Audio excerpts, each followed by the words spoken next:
Special thanks to the K Family Foundation, lead underwriters for Mosaic.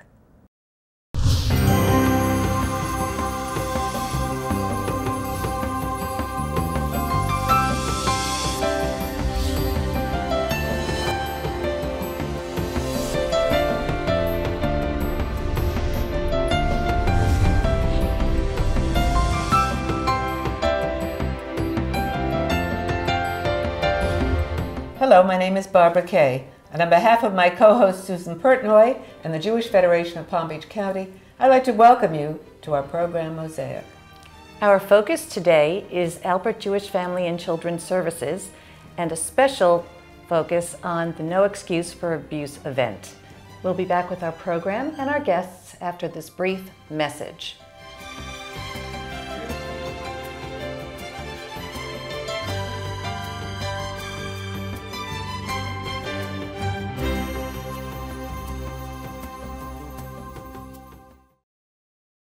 Welcome back to the program. Joining us is Dr. Elaine Rotenberg, the Clinical Director of the Alpert Jewish Family and Children's Services. Not to mention my very good friend. Hi, Susan. Hi, Elaine. Tell me, what's the mission of the AJCS? The mission of AJFCS is to strengthen families in our community, primarily the Jewish community, but not exclusively. And the broad mission is Tikkun Olam, which is to repair the world, which is a rather lofty mission. I would say. So we try to kind of pare it down to one family at a time and do the best we can to help families meet challenging times in their lives. Can you describe some of the special services that you offer? We have a range of services. I think the best way to think about it is a safety net across the lifespan. So programs for really small kids to programs for our most seniors in the community, and everything in between. So we have counseling services, 3 psychiatrists, guardianship services, a mentoring for kids program, our domestic abuse outreach program. We have a residential service that many people don't know about in the community that serves adults with special needs who are living in 2 group homes that we have, a supported apartment program that we have. Senior services include a large Holocaust survivors program, companion. What do you do for them? We do case management services. We do coordinating for needs that they may have in home. Really the focus for our senior programs is really to help people age in place with dignity, which really is what we try to do with all the families that we work with. You know, if you get the right supports for somebody when they're having a challenging time in their life, then you can really watch them thrive and face that adversity. Well, so explain why it's so critical to have such an agency that changes the quality of life in a community. Oh, I love that you asked that question, because not only is it important in general to have agencies like this that are the place to turn when you hit the bump in the road, because we all hit them, right? You do. But in Florida particularly, it's important to understand that Florida now ranks 50th of the 50 states in terms of per capita spending for social services, whether it's for mental health services, for senior services, for services for disabilities. The waiting lists are tremendous. There are 16,000 people on a waiting list for services. Staggering. It's staggering. And so the buck actually stops with us. Florida in general is not a place to turn to for those types of social service, human service needs. So it makes our work that much more daunting in some ways. I would think so. It's a humbling task, actually. It's astounding, actually. I can't believe Florida's 50th. We are. We were 49th, but things have changed. What about volunteers? Do you have many? We do. We actually try. We don't call it volunteering. Actually, we call it engagement. And what we really do is a lot of work trying to identify what the individual who wants to work with us, what their unique interest is. We really have almost like an individual, we have an individual meeting with somebody who wants to volunteer, and we say, tell us what you want, what about you want to bring to our agency, and then we will try to find the fit with what is unique to that person, what their passion is, what they care about. We have a community filled with talent in terms of volunteers. One of the things that we're doing is we have a program called Ambassadors. We are in gated communities. We have dozens and dozens of ambassadors in gated communities, and we're training them and teaching them about resources so they can actually help their neighbors. So they live within the They live within their gated that's very communities. They've interesting. identified themselves. We train them, we teach them, we provide them with education, and then they actually are in the world with their peers as a resource. And whether it's to identify that somebody may need help with X or Y or whatever, but they're knowledgeable neighbors.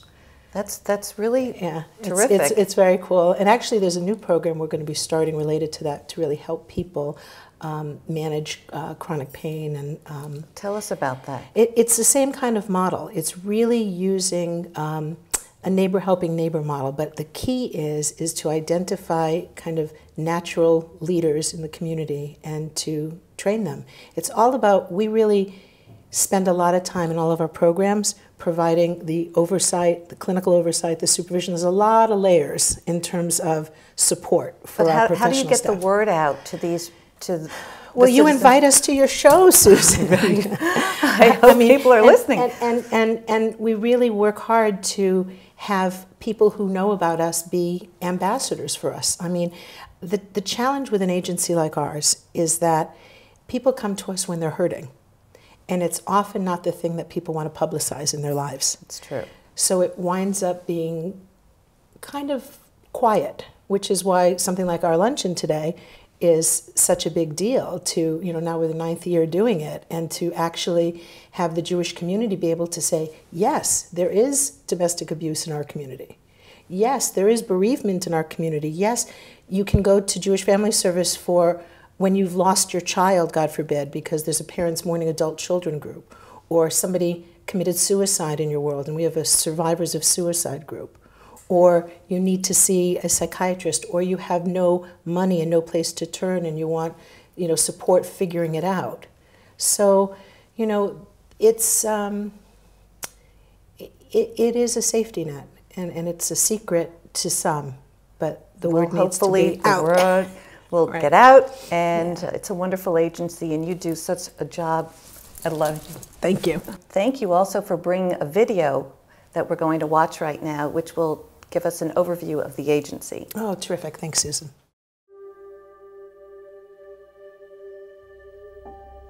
This place is real. This is real. The help is real. You feel it. It's in the air. It's palpable. And you want to help. You just can't, you want to help. We have one common goal, and that's what we're here for, to make a difference and to help people who are in need on so many different levels.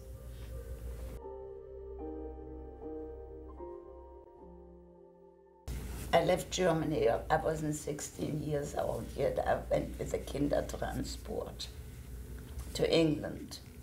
And then I got the news that my parents were sent from Germany to the concentration camp in France. My father passed away there. 2 years later, they were sent to Auschwitz. And they lost them. I'm her friendly visitor, but she's become much more to me. She's really become a very good friend of mine. I love being with Gerda. I get as much from her as she gets from me. It's a beautiful relationship. I have my Phoebe. I have another girl here who is my angel. She helps me with all the things I can't do anymore. I almost consider her a granddaughter. Couldn't be any better.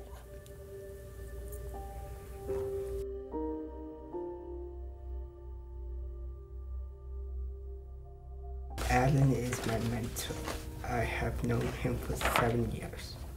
Being a single mom in this day and age is not easy, and Alan is my sounding board and my support system for helping raise Daniel. It's the single most important relationship. I think whatever little bit Dan's gotten out of it, I've probably got twice as much out of it. And Alan is very kind and generous, and he always tries to help me with things. It's a support system that I use as a parent, a single parent. It's a support system that Daniel uses as a kid alone without a dad. That is invaluable. Wow, that was awesome. Thank you so much for being here. Thank you for everything you do. Thanks, Susan. And let's enjoy the luncheon later Yeah, together. it's great. Thanks a lot.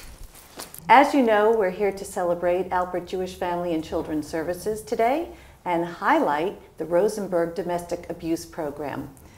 We have with us Stacy Monina, the director of the program, and Lillian Lesser, not only a teen trainer, but also the daughter of Jennifer and Gary Lesser, who are co-chairs of our event today. Stacy, Yes. tell us about the importance of a domestic abuse program. Domestic abuse program is really important because 1 in 4 women will be abused during their lifetime, and it's really important to show the community that, first of all, abuse does occur in the Jewish community as much as in the general community, and that there's a place that they can go for help. And why is it so critical to have awareness at an early stage? An early stage is important for awareness because what we would prefer to happen is for abuse to be prevented. And in doing that, it's important to educate the younger generation about what is a healthy relationship and how to identify an unhealthy relationship to prevent them from becoming into abusive marriages later in life. Well, apropos to that, you have a very special program called Teen Trainers. Can you explain what that is? Yes, the Relationships and Decisions program trains Jewish teen leaders to teach their peers about healthy relationships and to identify dating abuse and about help seeking should they find themselves in an unhealthy relationship. And so we're really proud to have this program available in our community to have the teens themselves working towards changing the dynamics of our relationships in our community. And how old are the teens that are involved? Our teen trainers are in high school, both boys and girls. They can start from 9th grade. Many of them continue through their senior year of high school, and they train middle school and high school students. Oh, that's wonderful. Yes. Lillian, what made you decide to become a trainer? Well, like you said, my mom and my dad are very involved with the Jewish Family and Children's Services, and I had heard about the program. And I just thought it would be a really phenomenal opportunity to get to educate my peers and the children in the community about relationships and how they can prevent these abusive relationships. And I just really think it's important to let these kids know that what they're going through isn't okay. And it's just a really good way for me to connect with the community in that way. That's wonderful. How long did it take you to go through the training? Well, I had to get nominated by my rabbi. So after that nomination process, I had a meeting with Stacy to discuss the program. And then after that, in I'd say September, all the new trainers of that year go through an all-day training seminar. We learn the materials, we get the different multimedia that we use to educate these kids, and we learn all of this stuff. We get all the tools that they use to do the program. And overall, the training program took a couple days, but like aggregately. And it really culminated with my first gig. That's terrific. And what did you gain from this experience? Oh, I gained so much. I gained so much knowledge about the different things that go on in the world, and I gained a huge sense of self-worth and this thought that I could just help all these kids, and it made me feel really good. That's really wonderful. It sounds like such an exciting program. Thank you for joining us, and we look forward to seeing you in the program today at the No Excuse for Abuse Luncheon. Thank you. Thanks.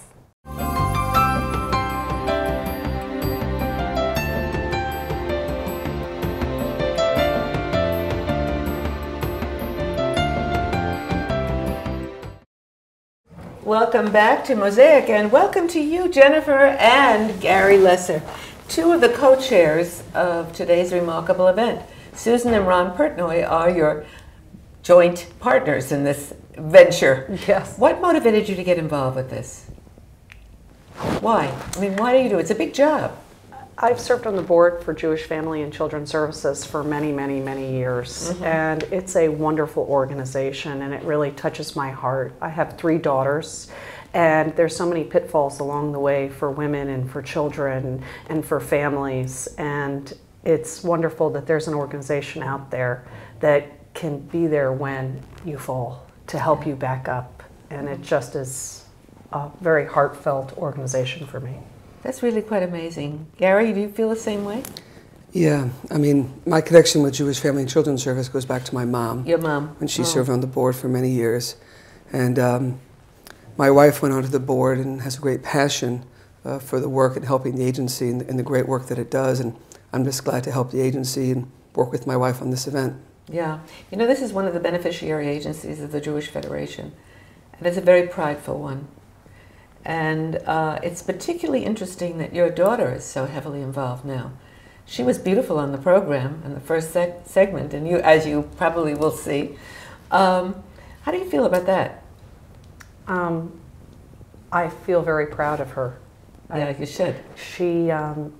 She works very hard in a lot of the things that she does, and she spends a lot of time giving back to the community, and that she took pride in this organization that I love so much, and that she wanted to be a part of it, and it has really given back to her. She has really gained so much self-awareness and self-confidence and the ability to give back to others, which is a gift that you just can't get anywhere else. No. It's amazing. You know, Gary, you come from a very long line of philanthropic people involved with this community. Your mother was just a wonderment. She really was. Not only was she my friend, but she really made the world a better place. Is that what got you pulled in, you think? Oh, definitely. I mean, when I was a little kid, all these people would keep coming to our house. Yeah. And I didn't know why, and my mom explained to me, this is Jewish Federation. This is what Jewish people help other Jewish people, and that's what Jewish Federation does. She got me to give my first gift in 1973 during the Yom Kippur War, and that set the example for me. I've taken my daughters. I took Lillian when she was a kindergartner from the Jewish Day School right over to the Jewish Federation where she made her first gift. And it definitely goes back to the example that my mom set for me. Yeah, she'd be very happy. Very happy. She's here with us, I'm sure. This afternoon's event is very interesting. Did you choose Naomi Ackerman? Susan and I sat down with Ronnie, who works at the agency, and we listened to what she had to say, and we thought it was time for a new format. And we were very touched with her performance, and so we decided to try something that might affect the emotional strings of the people in the community. So we chose her. Yeah, you know, it's interesting that she's pulling the children in as part of her performance. And I think that's important, because I think one of the largest problems in today's society is getting the younger people involved in charitable giving. Yeah, that's so true. And I think when they see what it has to offer their children and what it gives back, that they can't help but be involved. Yeah. So I think it's remarkable. We're going to have an opportunity now in our next segment to meet Naomi Ackerman and to hear a little bit about how she got involved and what impact she hopes to make. It's such a pleasure to have both of you on. I don't know what your next wonderful charitable thing is going to be, but I'm sure it's going to be something that will highlight our mosaic. You and your co-chairs, Susan and Ron Portnoy, are doing a wonderful job. Thank you. Thank you. Naomi Ackerman, what a pleasure it is to meet you. It's a pleasure to be here. You are the special talent that they brought in today for the No Excuse for Abuse event, and you are a remarkable woman, an actor, activist, yes, social activist, really, yes, using the arts to change social behavior, which I think is remarkable. Thank you. You started the Advot program. Mm-hmm. Advot in Hebrew means ripples. That's right. Okay. Tell us about the Advot program. Well, it's called the Advot Project, and it is, first of all, the name Ripples is comes from a very strong belief of mine that one small act can have many ripples of goodness. And I truly believe that if we really make an effort to do small acts of kindness, you know, smile at a custodian, be good to someone who's helped you, pick up that piece of trash that you didn't throw on the floor, that makes a difference. Now, my foundation doesn't do small acts of kindness. We do serious acts of kindness using theater, and using theater to help teach underprivileged youth how to try and get what they deserve in this world, and how to remember that even if nobody said it to them, they are worthy, and maybe if life hasn't been kind to them, they deserve kindness, and even if it's really dark, there's a really great possibility for light. Yeah, that's lovely. And when you use a non-threatening medium like acting, relationships, you really change relationships, I would think. You know, Michael Kaiser from the Kennedy Center brought a lot of this creative ability into Palestine because he was trying to create some sort of a medium or an environment where the Palestinians and the Israelis got together in a non-threatening environment, and he said it helped. Well, you know, I grew up in Israel and spent most of my life in Israel, and my theatrical activism actually started with a few different coexistent productions between Palestinians and Jewish Israelis and Arab Israelis, because, you know, in Hebrew, the word to act is lesachik, and lesachik means to play. So, you know, everything is better when you play. But you're involved with something that Peres started. Shimon Peres, who's now the Israeli Prime Minister, after he lost right after Rabin was assassinated, and he lost the elections to Bibi Netanyahu the first time, he created a center called the Peres Center for Peace, where the goal was to bring together citizens of the West Bank, Palestinians and Israelis, and find a place for dialogue. And the dialogue was through the arts, it's through the sports, through medicine, and through agriculture. And they had all these different departments. And I was one of the founding members of the theater group there that was called Viewpoints, which really was bringing people together from both sides of the conflict and talking about our points of view, and performing a lot in front of high school students and communities and saying, you know something, listen. Yeah. Don't make a decision, but listen. It's interesting. And be open and play with us. Yeah. And the thing that I find, you know, my common thread with all of this, and I now in Los Angeles, I work with incarcerated youth. And these are kids that come from very, very violent backgrounds. A lot of them are sitting for very, very violent crimes that they've committed. And when you open the door to playing and some kindness and remind people that there is a different way, they can walk that path. Yeah. And I saw that in Israel. I saw it, you know, when we would go in the West Bank. I mean, it's different times now because this is already like 10 years ago. But, you know, we would go into the West Bank and we would do our show, and they would see us. And they wouldn't see us as soldiers. They would see us as people. People, yeah. And, you know, when I go into juvie, into these jails, they're called camps in LA, and these really tough gang members come in, and, you know, they have tattoos all over the place, and I bring out my puppets, and I bring out the wigs, and they melt. And they're like they're 5, and they're charming, and they're sweet, and there's laughter, and that to me is hope. Yeah. You also did something called Relationships, excuse me, 101. You read my bio really well. I pay attention. You do, you do. You're a textured woman, and I like talking to a textured woman. At any rate, that's what makes this day here, this event, No Excuse for Abuse, so critical. Because I don't think you can teach people about how to deal with violence and how not to be violent at an early enough age, really. That's true, but I have to say that, and I just have to kind of come in here and say that this particular agency and this community are so dear to my heart. Really? And, you know, I've been performing this piece for a long time. I've done it like 1,500 times. I travel all over the world. I don't think there's a Jewish family service in any federation that I haven't done work with. And this agency is brilliant. On top of it, huh? No, it's not on top of it.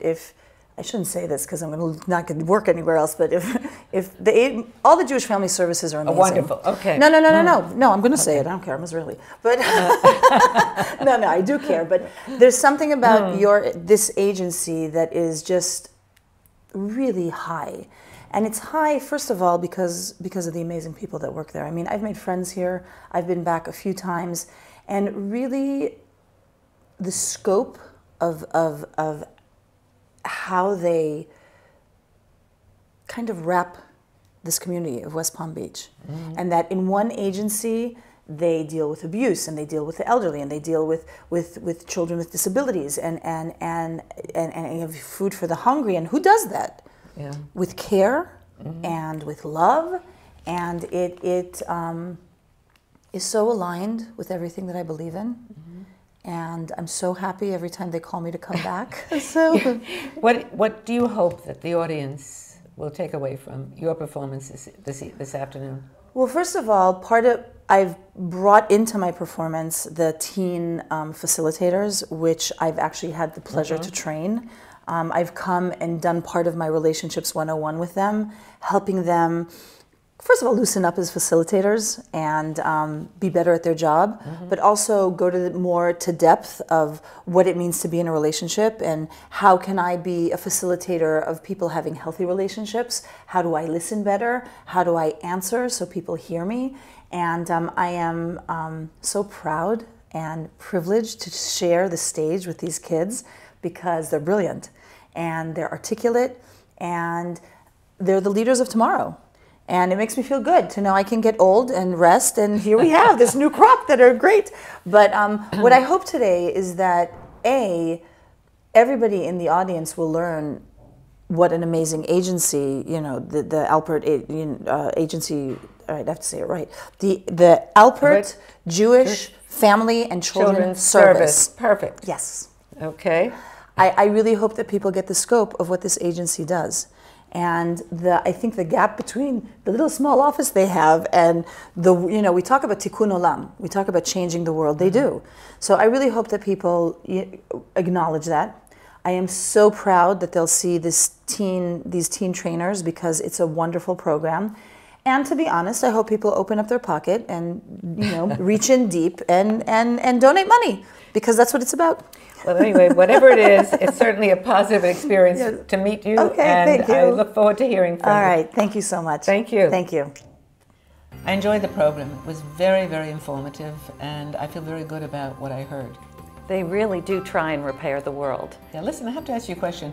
Where are you going to be April 21st? I'm going to be at Israel 65 at the Palm Beach Convention Center at 2 o'clock in the afternoon. I hope you will join us, and I hope you will be there as well. Join us again next week as we take another look into the Jewish world. Goodbye from Mosaic. Special thanks to the K Family Foundation, lead underwriters for Mosaic.